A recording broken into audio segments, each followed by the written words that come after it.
is a production of DallasCowboys.com and the Dallas Cowboys Football Club. How about them Cowboys?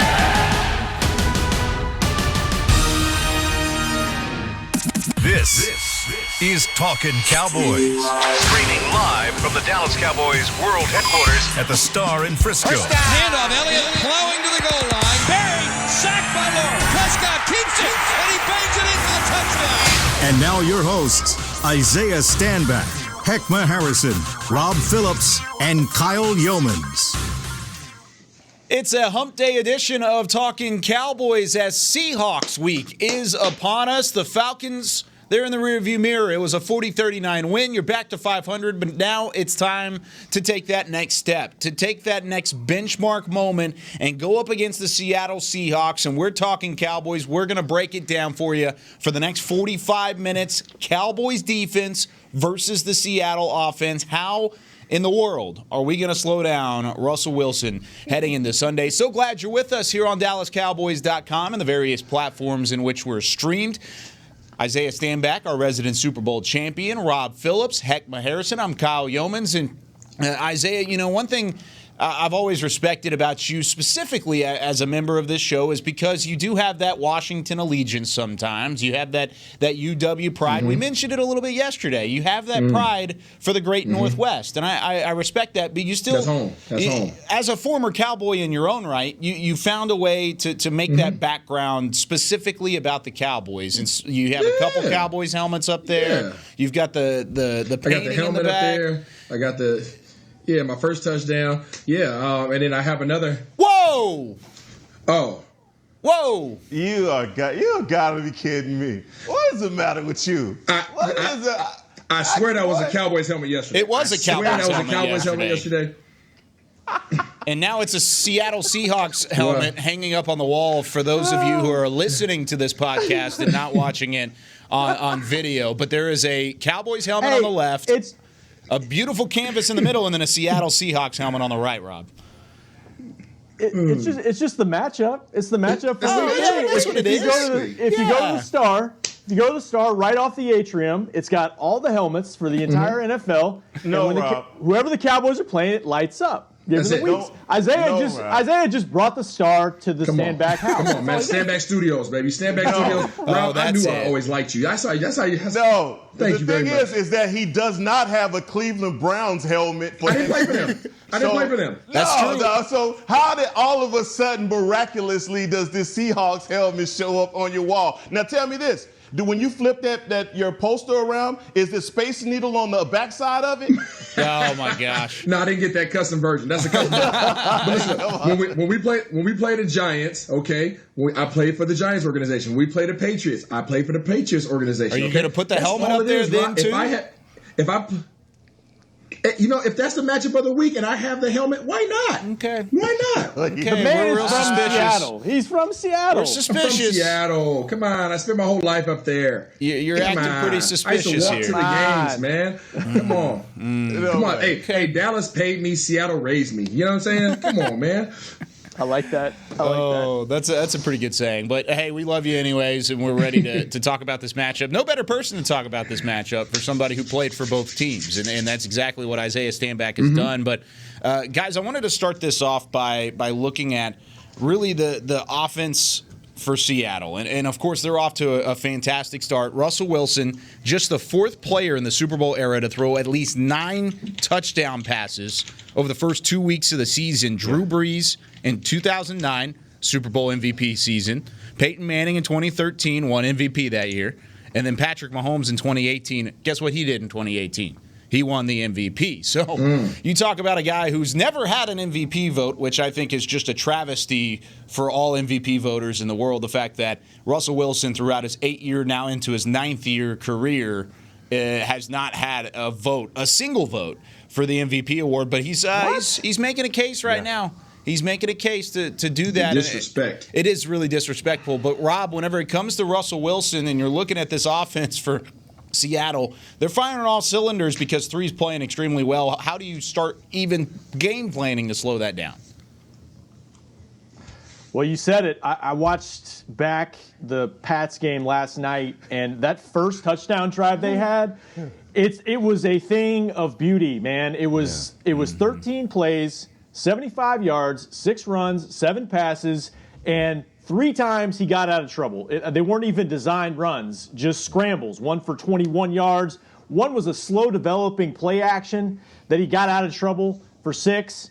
And the balance was there. They used their backs. They used their tight ends. They used their receivers. And, oh, by the way, yeah, he's pretty good. And I don't know how you stop him, honestly, other than I know every time they played Seattle in the Rod Marinelli era, he talked about keeping him in the well. You've got to be disciplined in your rushes and don't let him get outside the pocket.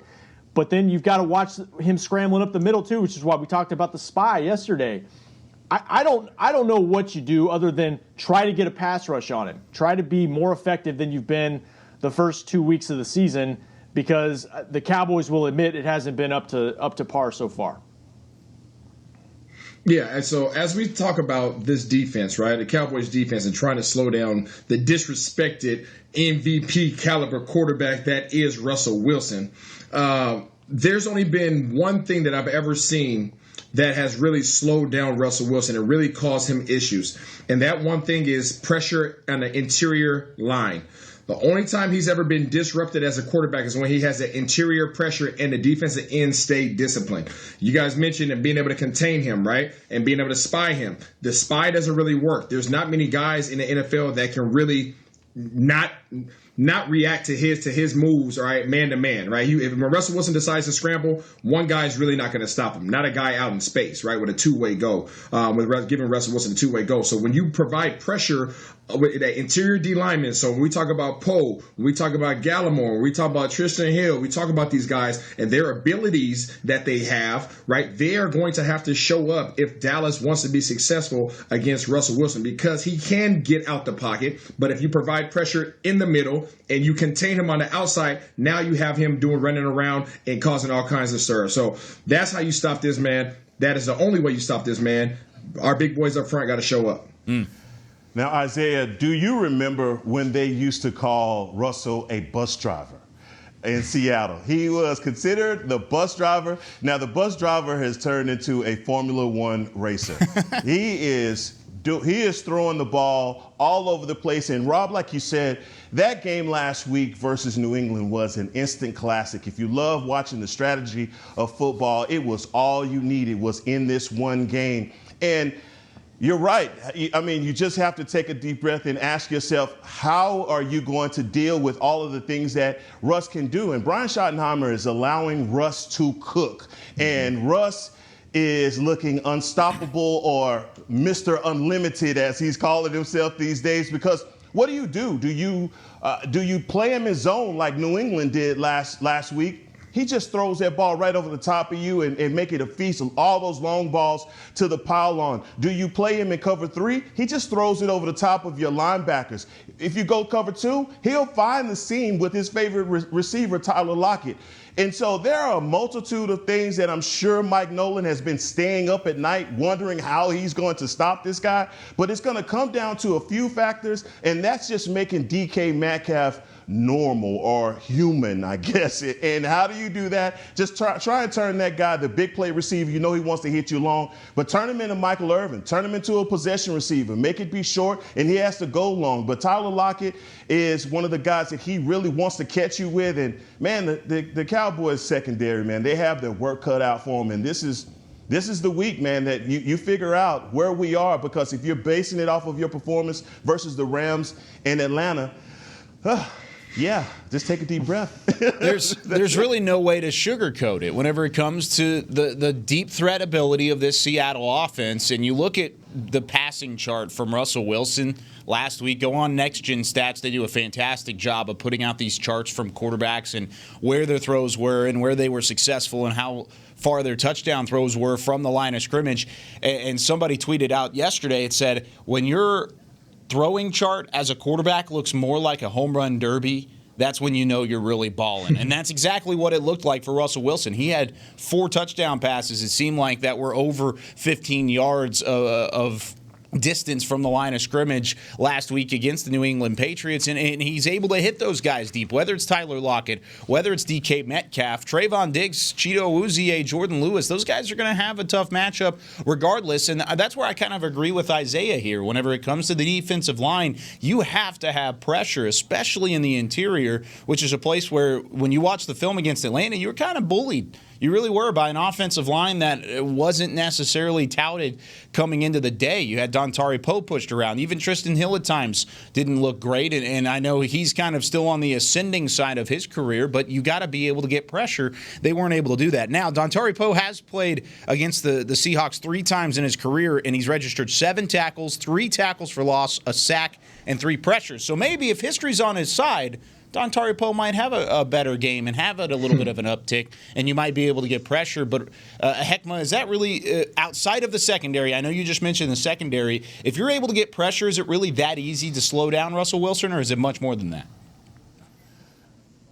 Well, I think one of the things that, and that's a great question, but the thing about Russ is because of his height, he has to find a launching point. He's in his shotgun formation. He's back further than a lot of your taller quarterbacks. So he knows. I mean, his offensive line, these guys are averaging 6'5". So he has to get out of the pocket to create those passing lanes because of his height. And so it's going to be very important that even if the Cowboys don't get there, that at least they get their hands up so they can knock some balls down. But the pass rush is going to be pivotal in this game, and it's going to come down to those guys that you pointed out: Hill, Poe, Tyron Crawford, and Aldon Smith. And Tank Lawrence's injury really, it worries me. We hadn't heard a lot about where he is right now, but we're going to need our full arsenal of guys to get him, because we're going to have to get him on the ground. And spying him with one of our linebackers isn't the answer.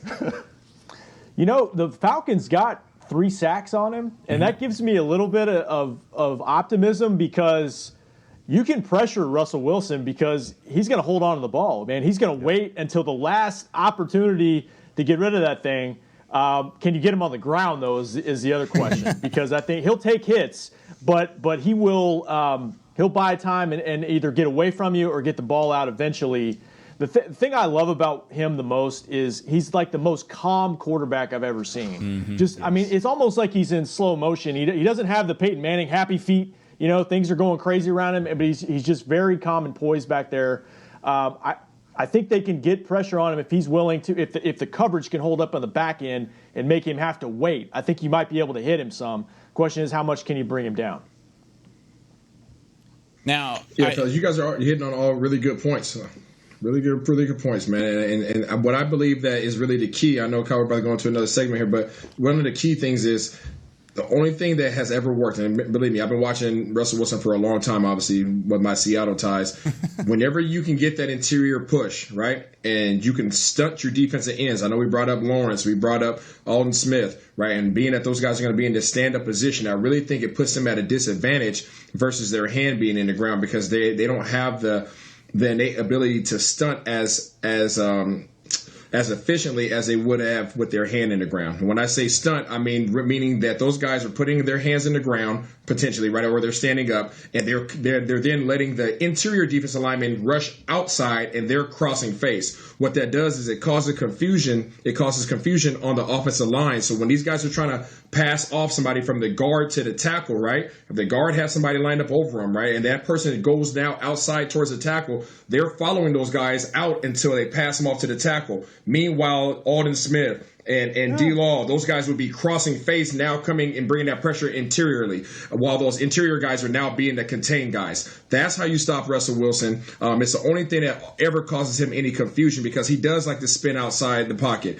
And when you have those guys pressure upside, he can't step up, and you won't allow him to get out. Now all of a sudden you provided some problems, because as long as you don't allow for him to have time, that's what causes people a lot of problems with him, because he does buy time. And when he buys time, that's a long time for these DBs and these guys in the secondary to try to guard these 4-2 and 4-3 receivers that Seattle has. It's impossible. It's an eternity. Yeah. Yeah, it's a lot of time. time. Can I flip it real quick and just mention? Sorry, Kyle. Yeah, go for it. Can I just mention, because we're on the Russ topic right now, and Dak Prescott, by the way, is your offensive player of the week for week 2. Yes, he is. With the Dallas Cowboys. How about that? Which, no surprise, really. But Hegma brought up a really interesting point about bus driver, right? And I think Russ, early in his career, he kind of was. I mean, they let him kind of manage the game. Yeah. And they had such a great defense that, they tried to rely on that first and try to, manage the game offensively. And he is slinging it around. We know that. I think first quarter in week 1, he had like 10 or 11 passes. I mean, they're letting him loose. And to me, it's just a reminder that I think we try to microwave quarterbacks and what they're going to be. And Tom Brady was the same way. And I'm not saying Dak Prescott's going to end up with the career of Tom Brady, or I think Russ is headed to the Hall of Fame probably. But you're seeing Dak. You're seeing the evolution of Dak's game too, where he can. Rob, I know where you're going with this. I like it. Well, don't interrupt him. Don't interrupt him. Keep going, Rob. Keep going, Rob. I want to hear it.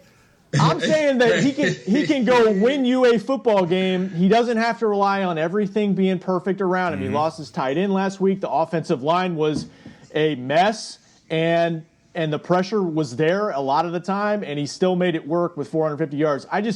We haven't talked a whole lot about Dak this week. I just wanted to throw that out there. Like, let's give the man some credit. Like, he's pretty good. Rob, no doubt. That he's balling, right? These first 2 games, he's taking care of business.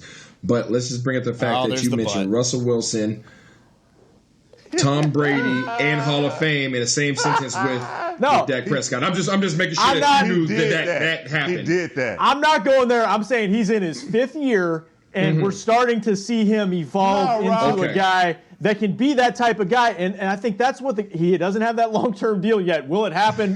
Yes, we'll see. Will happen. Rob, say it with your chest, Rob. But you said it the first time. No, he's backpedaling right now. Heck, you let him backpedal. No, I'm not. What the Cowboys are banking on is that he's going to continue to ascend to, by the time he's 30, he's going to be that guy. He's going to be a guy. He's going to be the offense starts with Dak Prescott, and obviously, they want Zeke here for the long term too. But I think that's the track they're expecting him to be on.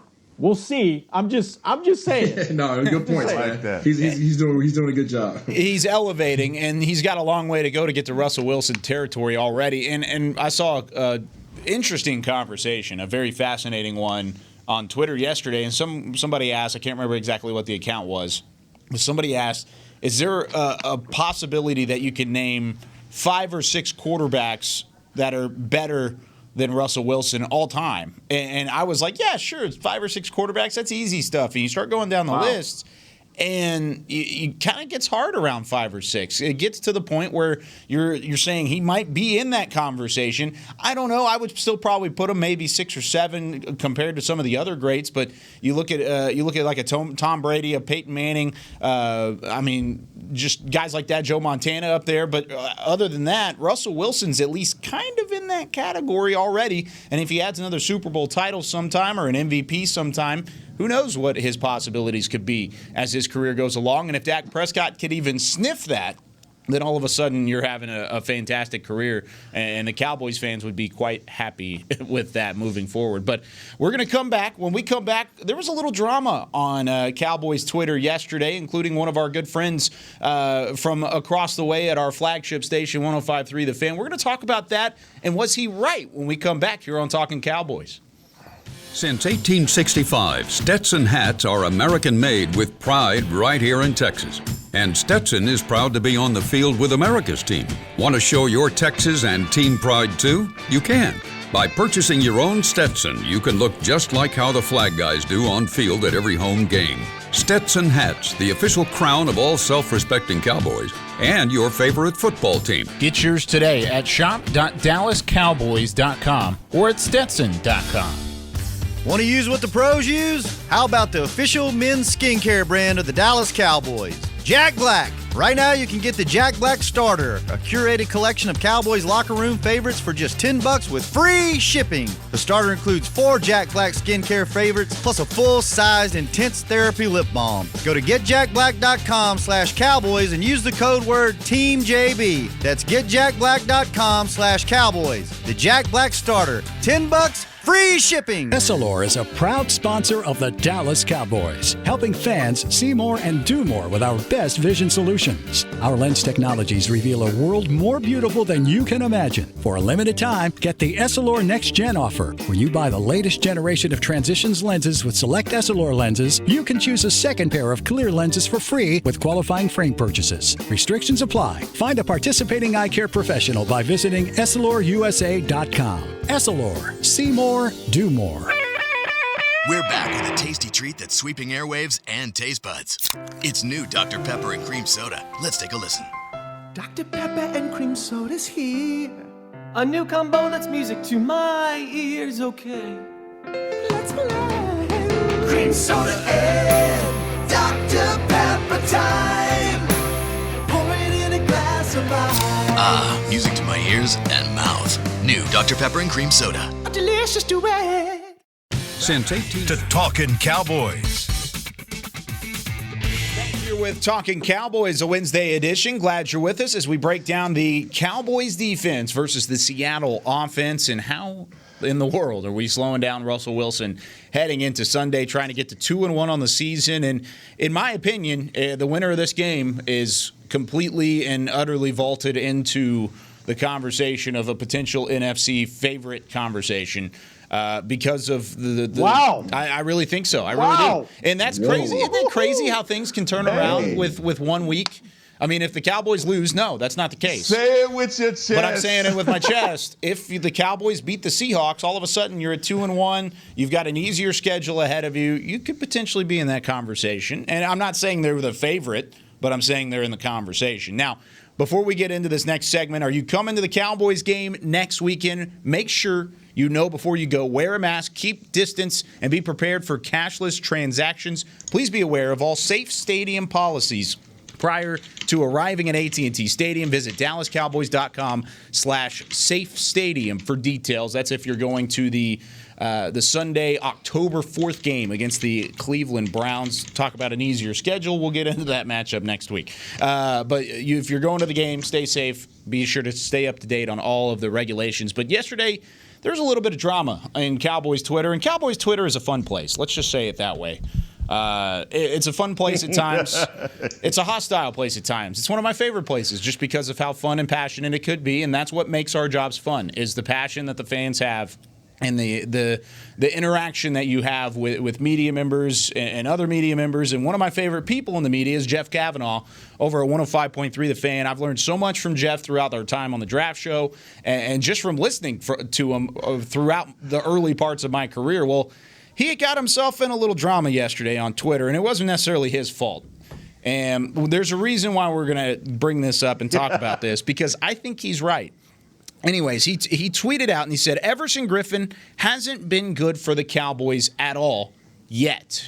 Remember that yet word right there at the end. Well, normal tweet, he's watching the All-22 as he does. He works extremely hard at his craft and really gets to breaking down these players. And he thought Everson Griffin wasn't the same sort of player that he had seen on film prior to his addition to the Cowboys.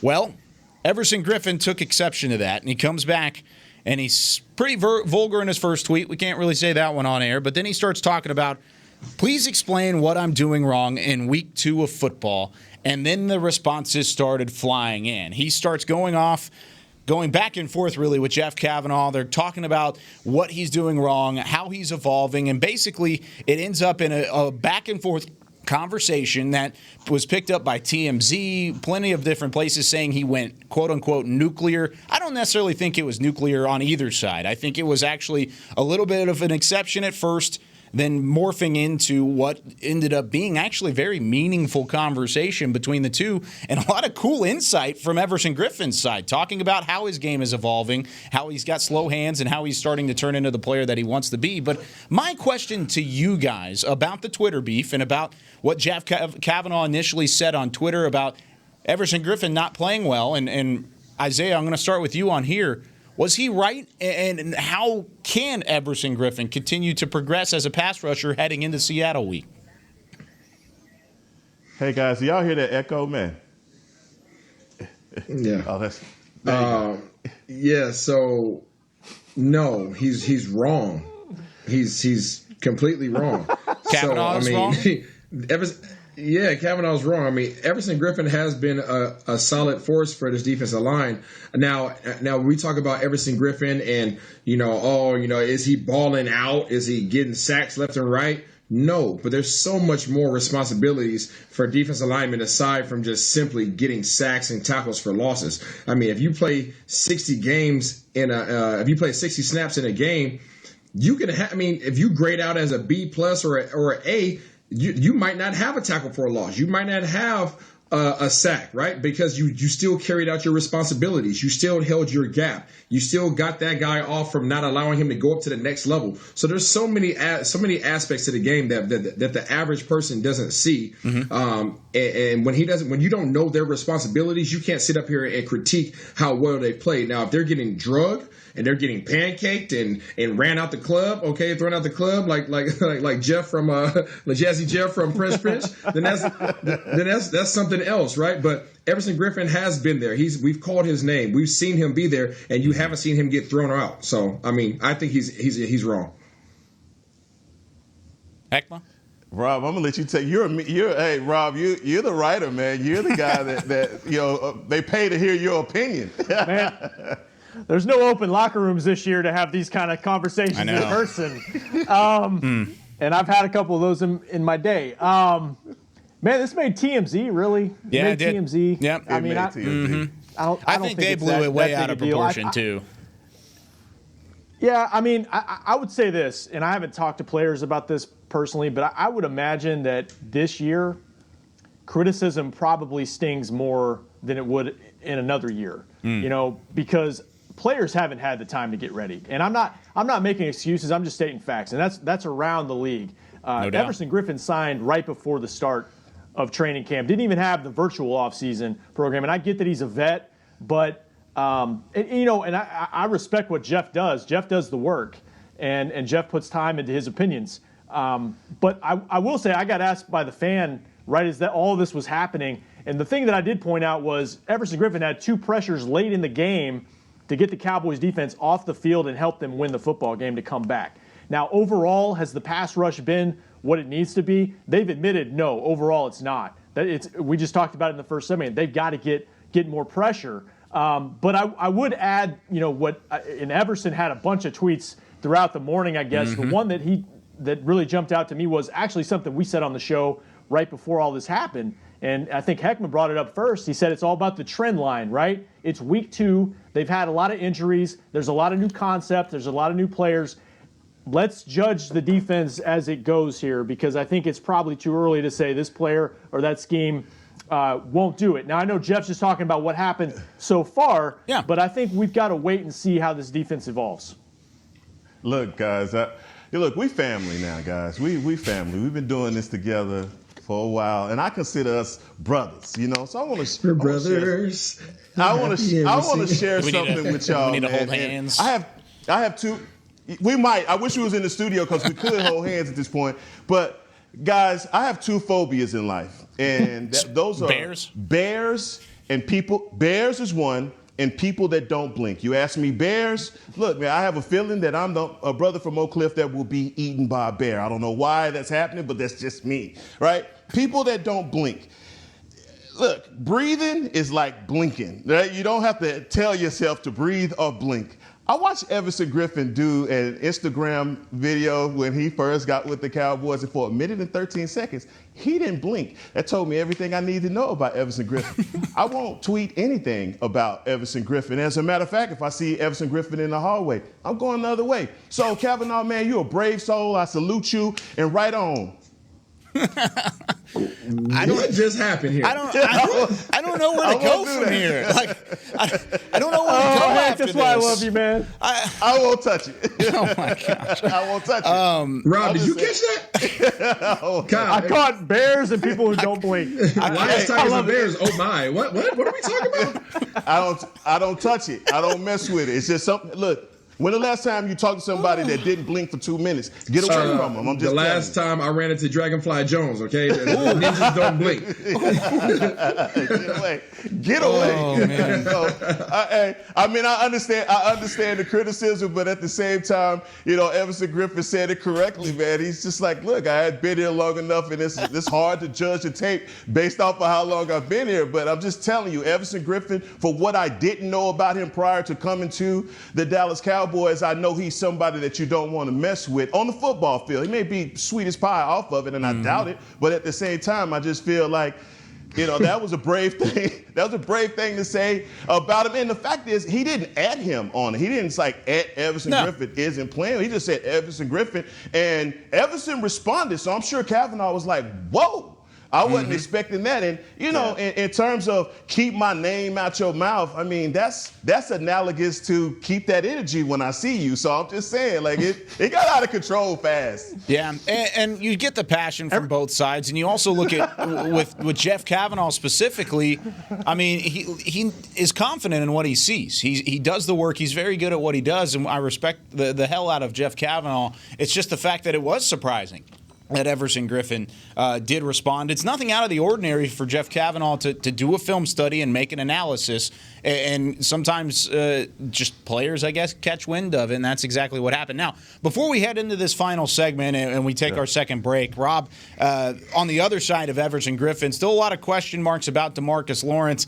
I haven't personally heard anything, but do you have any sort of update, or have you heard anything specifically about D-Law and his status moving into Week 3? Just based off what Jerry said on the Fan yesterday, it didn't sound like he was too concerned about it.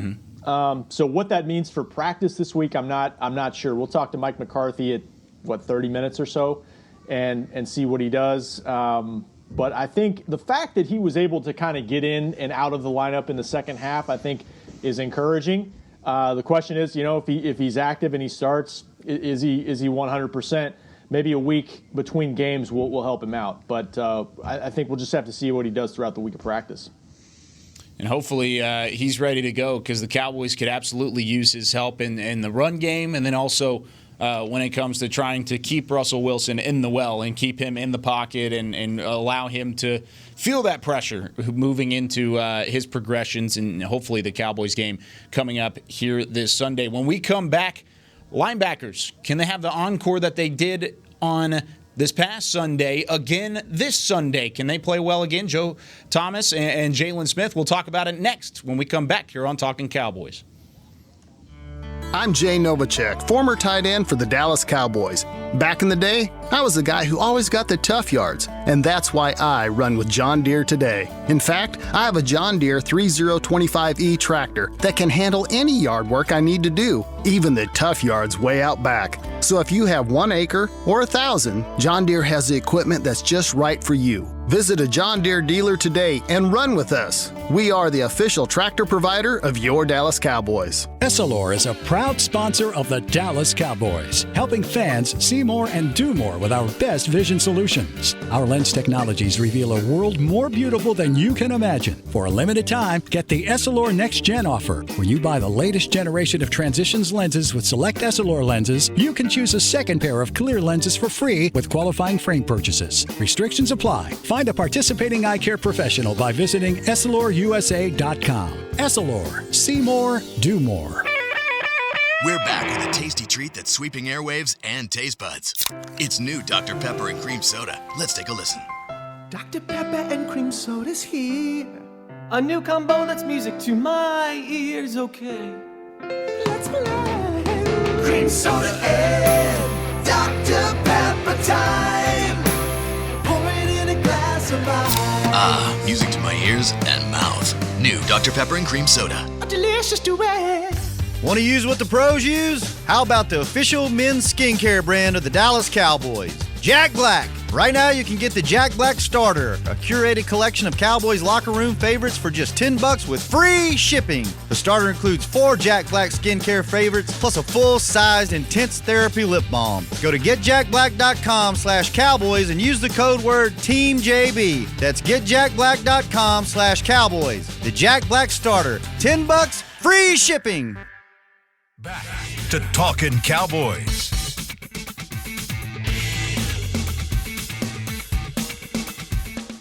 So now the phobias of snakes and spiders, along with the bears of Heckma, have been brought up in the break. We're going through our phobias. Let us know your phobia, I guess, on the Periscope. I was just telling Heckma, you got to go to a specific place to find a bear, man. Yeah. Like, you can walk outside here in Texas and find a snake or a spider and all that. Yeah. I agree. Look, man, I don't know what I saw. I just cannot deal with it, and I just have a feeling. And people have told me, like, hey, they have this thing called bear repellent. And to me, that's seasoning for the bear. Like, I want bear repellent. So, hey, Rob and Kyle, I have nothing for you, man. I've learned so much about Heck this week. You know, blinking, bears, extra revenue. I mean, I don't know what else to really talk about. Oh man! And here's the thing: I'm giving it all I got. Yeah, you are giving it all you got. And whether you're watching from home or searching for bears in the woods, with Essilor lenses, you'll see every exciting bear.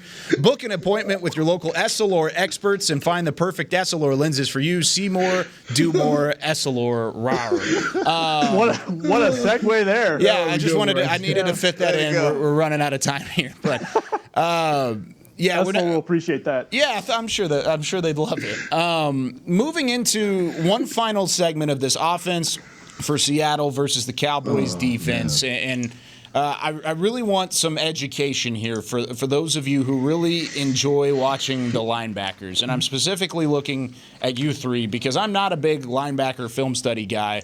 I'm more of an offensive, defensive lineman, wide receiver, DB sort of dude. But whenever it comes to last week, Joe Thomas was fantastic in terms of the way that he stepped up and filled a role for Leighton Vander Esch. Jalen Smith played better in week 2 than he did in week 1, but I still think you're not seeing the best from Jalen Smith as of yet. Whenever you're going up against a team like Seattle, and Rob, we're going to start with you on this one, but whenever you're going up against a team like Seattle that likes to air the football deep, that likes to throw it long, and likes to let Russ cook, how do these linebackers adjust, and how do they find a way to make an impact both in coverage and in the run game against a guy like Chris Carson? Well, you're right. I mean, they have the deep threats down the field. Metcalf has been dynamic so far. Obviously, Lockett's been doing this for a lot of years.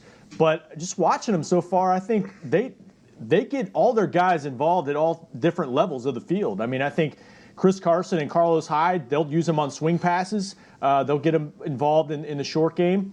And, you know, they've got a couple tight ends they like as well. Disley's a good player. Obviously, Olsen's done it for a lot of years. So I think there are going to be situations where linebackers are going to have to be involved in coverage. And you mentioned some of the job they did, up front, maybe stopping the run. They did a nice job, I thought, overall against Atlanta. That's something to build on, what they did in the running game. Like you said, Jalen was effective. Thomas as well. There were some angles you watched. Maybe they could have taken a better angle here or there. But no, I think they're going to have a key role in this game because while Wilson likes to go down the field, they also set up things down the field with some of that intermediate stuff too. So they've got to be on point there. Go ahead. I'm sorry, Isaiah. Go ahead. No, go ahead, Heck. Go ahead. No, the linebackers have their work cut out for them in this game. And Isaiah brought up a point about tight ends in 12 personnel and stacking tight ends. And Seattle does a really good job of that. And it stretches your defense and puts your linebackers in those one-on-one situations. And Jalen Smith, first week, I think everybody by committee was just kind of down on Jalen Smith. Mm-hmm. And I think PFF, as Kyle pointed out, graded him really low. But it was a complete 180 to the next week where he graded out in the 70s in coverage and run defense. And so really positive about that, but no one grades out perfect. Neither did Joe Thomas, but where he was solid in the run game. And as you know, Seattle, they have Carlos Hyde, they have Carson, they have a lot of guys, and also Russell Wilson on those design runs. And so for me, it's just the fact that Jalen Smith is going to be in some one-on-one situations with Olsen or maybe one-on-one situations with Carson in those wheel routes. And that's where I worry. It's not that I don't believe that he's up to it. I just feel like recognizing it, maybe taking a false step here or there and getting out in coverage may be his Achilles heel. But these guys are watching plenty of tape on it, so they know exactly how Seattle is going to try and attack him. Yeah, just be as plain as straightforward as possible. Straight, no ice. The linebackers have problems this week. This backfield is the most physical backfield that they faced this year. It's essentially it's equivalent to facing Brown, right, in the first week against the Rams and how physical he was. You have two guys that are just as physical as Brown was. But we saw how he brought that hat, right? So you have Carson and you have Carlos Hyde, who's running the ball like he has a point to prove right now. And both of those guys are compact, they're thick, they have some speed on them, and they're gonna bring it when they come. And that works to advantage of our linebackers because the Cowboys linebackers, Thomas and Jalen Smith, they're at their best when they're able to play downhill and be aggressive. So those two powers coming together, we'll see how that turns out. The problem is because Seattle runs the ball so efficiently, they will use Jalen Smith and Joe Thomas's aggression against them. Right. So as you start talking about their ability to start coming downhill, Seattle's going to hand the ball. Seattle will run the ball the entire for an entire series without throwing the ball just to get those linebackers to commit. And then once Joe Thomas and Jalen Smith get in that instinctive mode where they're now just responding and coming downhill, that's when Greg Olsen gets behind you and eats. That's when Carson runs on a wheel route when you're trying to come up and lay a hat and he runs around you. So that's what really sets up and that's what makes this offense in Seattle. Seattle has never been a line up and throw it around type offense. Even though they're throwing it more consistently now, it still is off of the play action. Yep. Seattle is a run first team. So Jalen Smith and Joe Thomas are going to have to really calm themselves down and be patient and be poised because they will get lured into being set up for big plays. It's kind of like the Giants when Eli was in his prime. You know, they use the run game and the Jacobs and the play action and everything to go deep and to try to soften the coverage up and take those deep shots. That's kind of what you're seeing a little bit from Russ this year through 2 games. Yeah. Yes. I think Seattle went 2nd and 3. I believe on a 2nd and 3, they threw a deep route. On a 2nd and 3. I mean, that's naturally for a defense that's going to tell you that's a running down. And on 2nd and 9, they'll run the ball. And so letting Russ cook is bringing a lot of variation to their offense. And I think, again, Mike Nolan hadn't slept since Sunday. So he has a lot to look for in this Seattle offense. And before I know Kyle has to go, but heck, when you allude to these short distance, second down and third down plays, sometimes even fourth down, when you would key on an offense running the ball, these long passes for Seattle are not low percentage pass plays like they are for most quarterbacks and most teams. He throws a ball with such accuracy on deep balls that, guess what? It's not a risk to throw the ball 40 yards down the field on the second and third, on second and 3. That is crazy to even hear you say that because that's not even conventional football, and he destroys all of that. You're right. His deep ball is like a handoff. It's amazing the touch that Russell Wilson has. Yeah, there were a couple plays in that Patriots game where you couldn't have run down the field and set it into a receiver's hands better than what Russell Wilson's throw ultimately ended up being. The fact that he was able to hit those guys in stride so efficiently, it's a little bit scary. But is this the scariest offense that the Cowboys have seen so far? They've seen 2 really good ones. I mean, the Rams week 1, sure, they were a little dink and dunk. It was a little bit more of a different look of an offense. You saw a completely 180 version of that with Matt Ryan, Julio Jones, Calvin Ridley last week. But where does the Seattle offense rank in terms of teams that you're most scared about? And Heckma, we'll go with you first.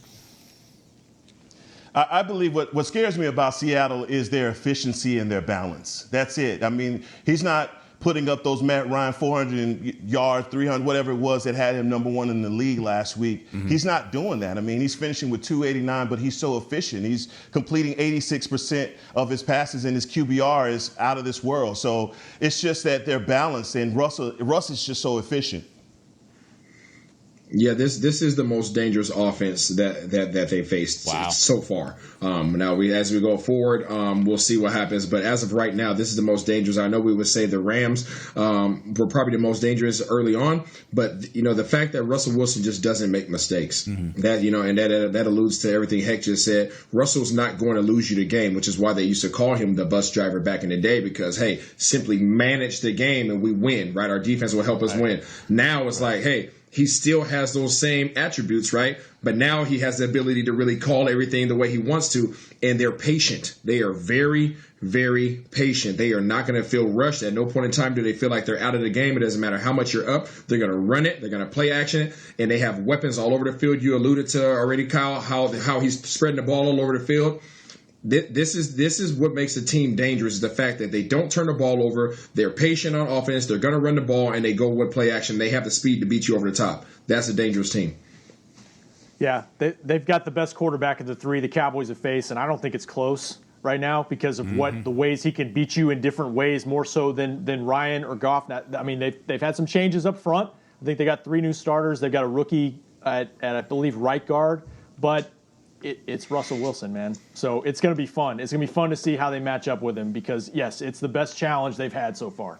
It's a benchmark game. It really is for the Cowboys. You got the win last week. You got lucky on that one. See if you can do it again. See if you can replicate and continue to improve. That's what I want this coaching staff to show me, is that you can improve as the season goes along. It's something that we were really frustrated with in the Jason Garrett era, is the fact that you were stuck in an identity. I think now you can take that identity and evolve it as the season goes along, and this is a great way to do it up against the best in the NFC, and that's what the Seattle Seahawks are. Now, tomorrow we're going to break down the Cowboys' offense against the Seattle defense, where I really do think the Seattle defense is susceptible. Jamal Adams in his first game in a Seahawks uniform against the Cowboys, his hometown team. We'll break all of that down starting at 9:30 a.m. tomorrow. If you have questions, send them to us on Twitter. We'll answer those throughout the show and continue to break down this Week 3 matchup as the Cowboys travel to the Great Northwest. But that's it for Talking Cowboys today. For Isaiah Stanback, for Rob Phillips and Heckma Harrison, special thanks to Chris Beam in the back. I'm Kyle Yeomans. We'll see you tomorrow with more Talking Cowboys. This has been a production of DallasCowboys.com and the Dallas Cowboys Football Club.